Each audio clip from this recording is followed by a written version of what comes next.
AE comma 0 క్వశ్చన్లో ఎంత ఇచ్చాడు? ఏఈ కామా 0 5 కామా 0 5 కామా 0 ఇచ్చాడు కదా. సో ఈక్వల్ చేస్తే ఏ ఈజ్ ఈక్వల్ టు ఎంత? 5. దిస్ ఈజ్ ఈక్వేషన్ నెంబర్ 1 అంతే కదా. Yes. Now equation of directrix ఎంత ఇచ్చాడు? ఈక్వేషన్ ఆఫ్ డైరెక్ట్రిక్స్ మనకి ఈక్వేషన్ ఆఫ్ డైరెక్ట్రిక్స్ ఫార్ములా ఏంటి? ఫార్ములా వాడేమో ఇక్కడ 9 ఎంత ఇచ్చాడు? 9/5 ఇచ్చాడు.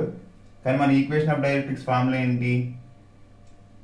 x is equal to a/e అంటే దీనికి ఈక్వల్ 9/5 అంటే a/e is equal to 9/5. What is this? ఇది ఈక్వేషన్ నెంబర్ 2. మన టార్గెట్ ఏంటి? మన టార్గెట్ a² - b² అంతే కదా మన టార్గెట్. సో ఈ రెండింటిని యూజ్ చేసి మనం ఏని ఈని ఫైండ్ అవుట్ చేసి దానిని b² రిలేషన్తో ఫైండ్ అవుట్ చేయొచ్చు. ఫస్ట్ ఆఫ్ ఆల్ చూడు 1 and 2ని మల్టిప్లై చేయి. ఈక్వేషన్ 1 and 2 మల్టిప్లై చేస్తే A into a/e is equal to 5 into 9/5 ఇలా చేయొచ్చు కదా. అప్పుడు ఏమైంది? ఏఈ క్యాన్సిల్, ఆర్హెచ్ఎస్లో 5 క్యాన్సిల్. అప్పుడు ఏమొస్తుంది నీకు? a² is equal to 9. Yes మన టార్గెట్లో a² అయిపోయింది. నెక్స్ట్ ఎవరు?